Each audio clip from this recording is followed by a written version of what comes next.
Welcome to the Techmeme Ride Home for Monday, June 6, 2022. I'm Brian McCullough. Today, all the headlines from WWDC, all the new OSs, a new Macbook Air, a new M2 chip, but I'll save you the speculation. Nothing on the AR or VR front.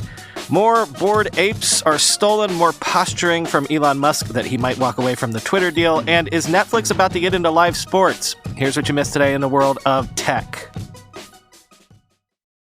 The WWDC Keynote was earlier today, and for the first time since the pandemic, there was an audience, a meaningful one, full of outsiders and journalists, though notably the keynote was still a video, and the audience was outside watching it all on big screens. There was no personal stage appearance made by anyone at Apple. First up for the announcements was iOS 16, of course, which features an all-new lock screen as the big headline. They call it the biggest update to the lock screen ever. There are lock screen skinning features, including font selection. There are areas for customization, sort of like the complications on the Apple Watch. You can add widgets. There's intelligent photo curation from your library and photo shuffle. There's a new Wallpaper Gallery. Again, I feel like they took a bunch of stuff from what they learned from the Apple Watch and put it on the lock screen of the iPhone. There's glanceable information from various apps available to insert. Notifications also now roll in a sort of lazy Susan style, so your notifications don't take over the screen. There's even a new notification style called Live Activities for live events like sports, Uber status, or what is playing on your music app, etc. Apple beat Elon to the punch because Messages got an edit button. You can edit messages after you've sent them. And there's also undo send to retract mistaken messages or, grammatical errors and such. And a mark threads unread feature. Live text is getting smarter. You can now grab and hold the subject of an image from your photos, like hover over it with your finger, lift it out of that image, and then drag it over to Messages or other apps. Basically, it's a whole Photoshop job in just one touch. Dictation got a big shout out, which is interesting because of the AR/VR rumors, just like live text would also play well in an AR setting. The new dictation experience lets you easily and fluidly move between using voice and touch. All the movie and translation live text updates, I would say, are strategically meant to train people to start to use and expect these features in an upcoming, AR headset. That's kind of obvious to me. Shout out to driver's licenses and other ID things in the Wallet app. Wallet will now auth your identity to other apps as well, and you can even give keys that you might have in your wallet to other people. So say you can let someone have your hotel room key. Apple Pay Later is coming to Apple Pay. It's their version of Buy Now, Pay Later, with zero interest and no fees for basically anything you want, as long as you buy it with Apple Pay. It requires no integration for merchants beyond just, using Apple Pay. Basically, now you'll be able to pay for something with Apple Pay and divide it into 4 payments interest-free. Apple will handle the finance end of it. Maps got some improvements, which I kind of didn't follow, but again, if you want to beef up Maps for something that would later lean heavily into AR, this is sort of laying the groundwork for that sort of thing. Stuff like multi-stop routing and the ability to save routing for reuse later. There's an all-new My Sports section coming to Apple News. You can pick your teams and leagues, and then they'll curate stories for you, sort of like how the Athletic app does it. There are new parental controls for sharing, new device setup for kids, for photos. Say hello to iCloud Shared Photo Library, a new kind of iCloud library that up to 6 people can participate in. You can even set up the camera to send photos to a shared library from within the camera app right away. You can even enable that sharing switch to automatically turn on when you're near other people in the shared library that you're using. So, for example, pictures people take on trips together would all be shared automatically. There was a bunch of home app stuff, but it didn't seem earth-shattering, just sort of a fresh coat of paint, though they did talk up their adoption of the Matter smart home standard. The new version of CarPlay basically can take over the entire dashboard on your car with new widgets, and you can control everything, even climate control. You can skin and customize the instrumentation with radio controls, speedometer, even widgets. I gotta say, it all looks pretty good, but you gotta hope that your car's manufacturer gets on board with this and actually supports it. Like, I'm gonna bet right now that Elon Musk will never let CarPlay take over a Tesla interface. Then it was on to Apple Watch, new watch faces, of course, new rich complications, new workouts and metrics in the workout app. Heart rate zones will give you a sense of your intensity level when you're exercising at any time. Intervals in time or distance for things like running have been added, which basically obviates my need for my Runkeeper app right there. Also, it tracks targeted heart rate zones while you're working out. The fitness app has finally come to all iPhone users, so you can use it on an iPhone even without an Apple Watch. It will make use of the iPhone's motion sensors.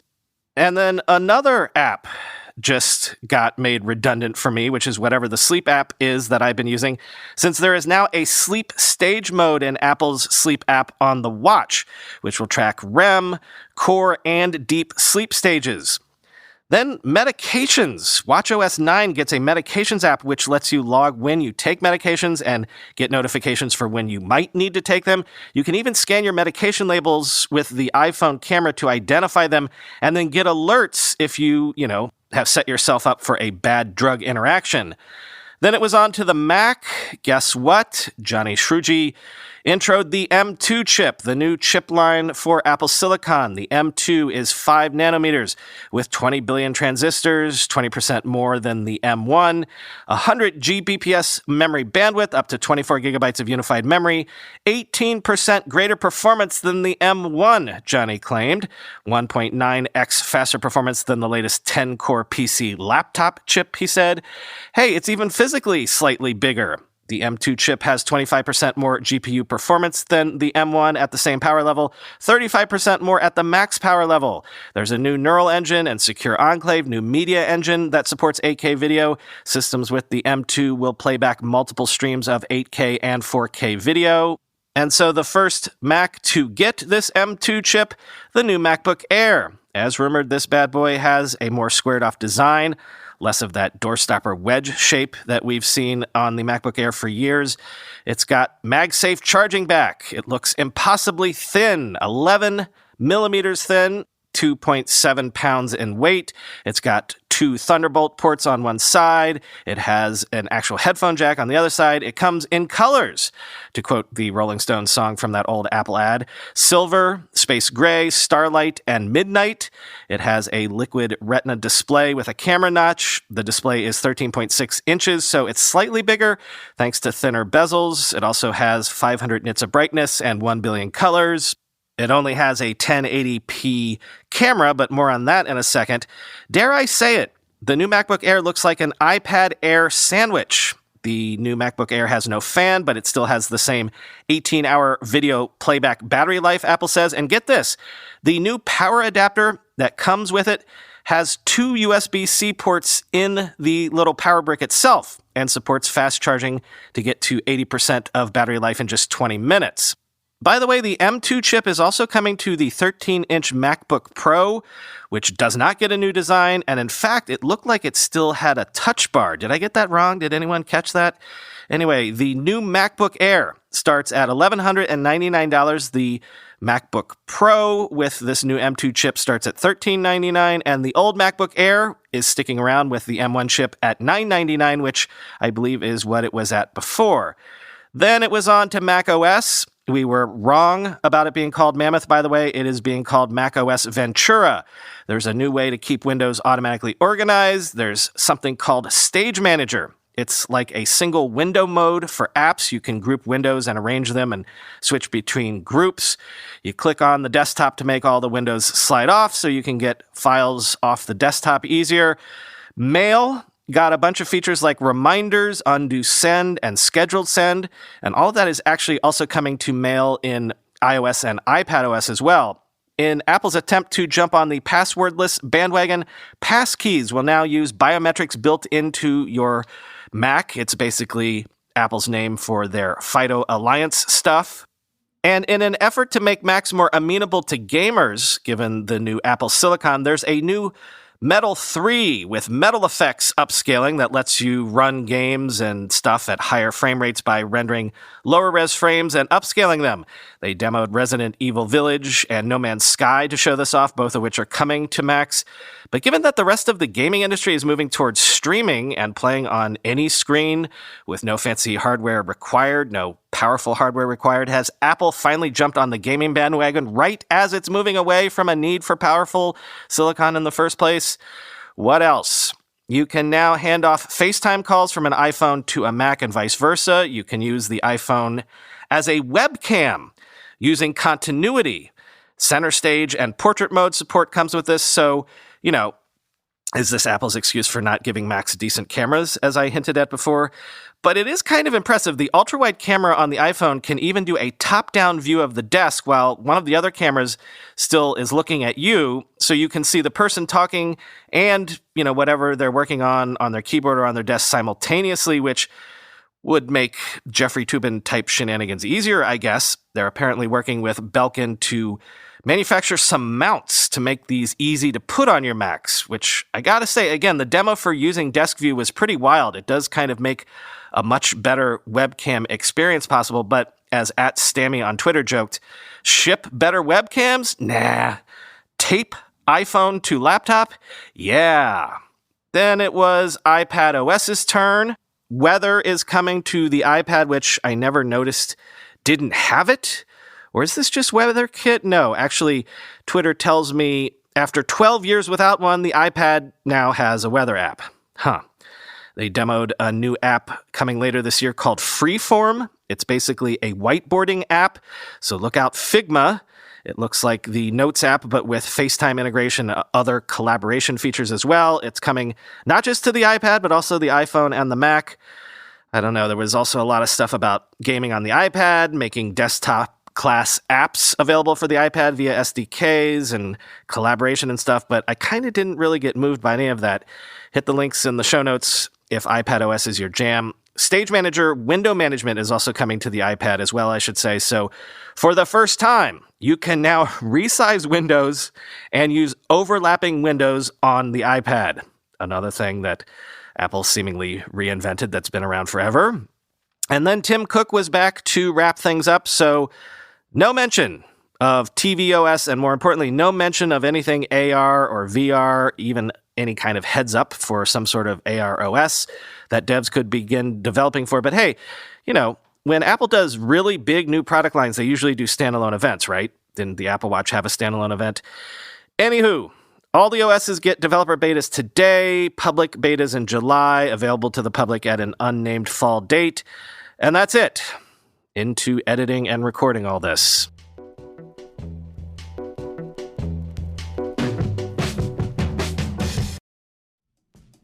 Constant Contact is a digital marketing platform that helps small businesses and nonprofits of all sizes build, grow, and succeed. With email marketing, contact management, industry-leading list growth tools, social media ads, and more, Constant Contact helps small businesses connect with customers, find new ones, and sell online, all from one easy-to-use platform. They've been trusted by millions of businesses to help improve their marketing. With a 97% deliverability rate, you can rest assured that your customers and potential customers are getting the right message at the right time. With a simple interface, Constant Contact's easy-to-use platform makes contact management easier than ever. Their list growth tools help you find a bigger audience fast. Lead generation landing pages, text to join, and social media ads are proven to grow your list and drive engagement with your brand. With thousands of integrations, you can sync Constant Contact's tools with the tools you're already using. Powerful automation tools help you send the right message to the right person at the right time, every time. To start your free digital marketing trial today, visit ConstantContact.com. That's ConstantContact.com. Why get life insurance? Well, because if somebody relies on you financially like a child, a parent, or even a business partner, life insurance gives you peace of mind that they have a financial cushion if something happens to you. Why get covered now? Well, typically life insurance gets more expensive as you age, so it's smart to get a policy sooner rather than later. Policy Genius. is your one-stop shop to find the insurance you need at the right price. Head to PolicyGenius.com to get started. In minutes, you can compare personalized quotes from top companies to find your lowest price. You could save 50% or more on life insurance by comparing quotes with PolicyGenius. The licensed agents at PolicyGenius are on hand through the entire process to help you understand your options and make decisions with confidence. The PolicyGenius team works for you, not the insurance companies. PolicyGenius has options that offer coverage in as little as a week and avoid unnecessary medical exams. Since 2014, PolicyGenius has helped over 30 million people shop for insurance and placed over $150 billion in coverage. Head to PolicyGenius.com to get your free life insurance quotes and see how much you could save. That's PolicyGenius.com. There was other news, as I always say, but frankly, you might find it familiar, so you might not think this is new news. Over the weekend, Yuga Labs confirmed that Bored Ape Yacht Club's Discord server was hacked with 200 ETH worth of NFTs stolen, the third time a bad actor has impersonated a Yuga Labs-run account on Discord and has thus stolen funds in, I don't know, what day is it? Quoting CoinDesk. The hack took place after the project's community manager, Boris Wagner, had his Discord account compromised, which the attacker then used to post phishing links in both the official Bored Apes Yacht Club and its related metaverse project called Other Side's Discord channels. News of the hack was first reported by Twitter user NFT Herder, who also estimates that 145 ETH, or around $260,000, was stolen along with the NFTs, tracing the stolen funds back to 4 separate wallets. Yuga Labs later confirmed the exploit occurred in a tweet of its own, saying it is still actively investigating the incident. It did so 11 hours after NFT Herder's tweet. Wagner is also the manager of his brother, the Grammy-winning multi-instrumentalist Richard Wagner, who co-founded an NFT fantasy football club called Spoiled Banana Society with Boris. The attacker also posted a phishing link in the SPS Discord channel, though the message was subsequently deleted, Richard said. Hey, at everyone, we were hacked an hour ago. Hopefully no one clicked on any links, Richard Wagner said in a Discord message at 9UTC. We've got back control of the Discord and Boris's account. Thank God he didn't delete the whole server, end quote. It is unclear if anyone in the SBS channel was affected, though Richard has requested information from the Discord members related to the attack. We'll be getting all the tabs back up in the following days and let us know if there's anything else he messed with, he said. The Wagners also run a record label called Metaverse Records. In the same SBS Discord message, Richard independently confirmed that the Bored Apes Yacht Club and Other Side Discords were also hacked, end quote.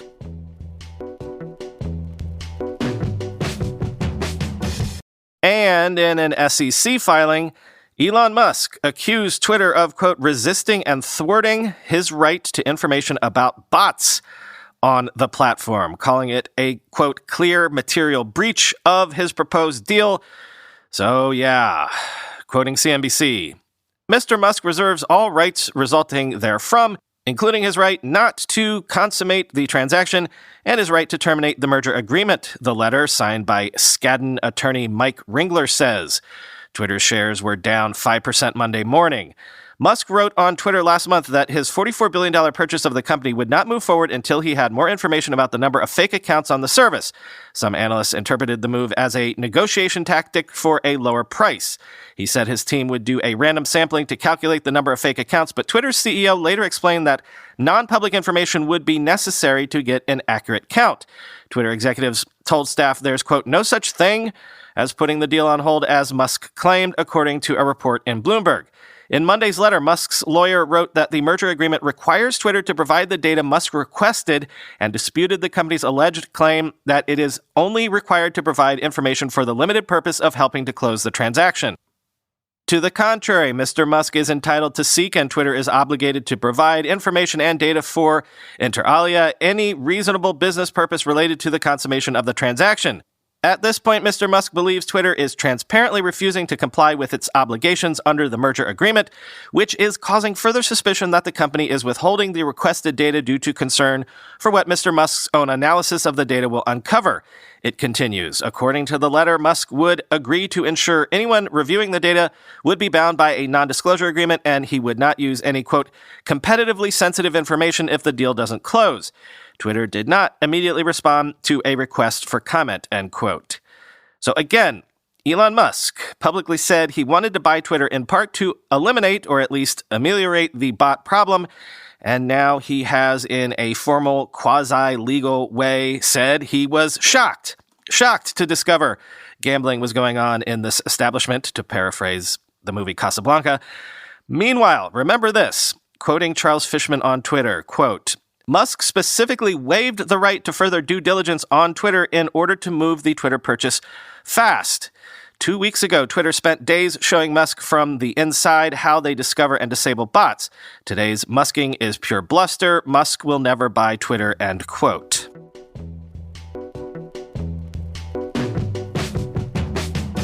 And finally today, Insider is reporting that Netflix is in talks with Formula One to purchase the rights to that sport in the U.S. ESPN, NBC Universal, and Amazon are also interested in acquiring broadcast and streaming rights. But this is notable because, again, live sports is something Netflix said for years it never wanted or needed to do. But at the same time, if any sports angle for Netflix would make sense, it would be this one, since it was that whole Drive to Survive series on Netflix that has basically single-handedly raised the profile of Formula One here in the United States. Quoting Insider, Netflix has been holding talks for months, the sources told Insider, along with Disney-owned ESPN, which has held U.S. Formula One rights since 2017. One person told Insider that Comcast NBC Universal, which held the rights for the previous 5 years, is in the mix, as previously reported by Sports Business Journal. That person and a fourth source said Amazon is also a bidder. ESPN submitted an opening bid in the region of $70 million, one of the people said, noting that the figure is well below the $100 million that Formula One is now targeting. One of the sources said Netflix talks have grown more serious, but added that the pitch is tricky given that the company doesn't have an in-house sports negotiator. The Los Gatos-based streamer played a role in stoking Americans' interest in the team-based auto racing events, Grand Prix, that roll out in swank locations such as Monaco and Montreal, thanks to its long-running documentary series Drive to Survive, made by Box to Box Films. ESPN confirmed its talks in a statement from John Suchensky, Director, Programming and Acquisitions. We are aggressively pursuing a renewal. We feel that we have a distribution package and event presentation that can't be matched in the industry, and the viewership and exposure growth they have received since returning to ESPN platforms in 2018 is reflective of what we can do for them, he said. It's been a mutually beneficial relationship, end quote. Based on the success of Drive to Survive, it would seem obvious that Netflix would be an interested participant and that Formula One would feel similarly, said Sean Bratches, the former managing director of commercial operations at Formula One, who was previously ESPN's executive vice president, sales and marketing, end quote.